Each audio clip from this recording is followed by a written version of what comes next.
In front of me is OPPO A57s, and today I would like to show you how you can manage all vibration settings available on this device. First of all, go into Settings and scroll down just a bit. Now select Sound and Vibration.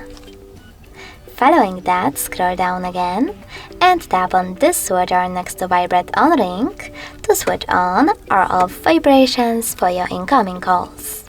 You can also click on this one next to Vibrate on silent to enable or disable vibrations while your device is muted. Then click on haptics and tones.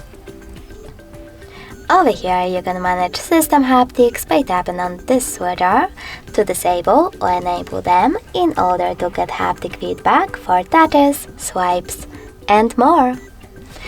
Thanks so much for watching. If you enjoyed this video, smash that like button, comment, and definitely subscribe. Bye!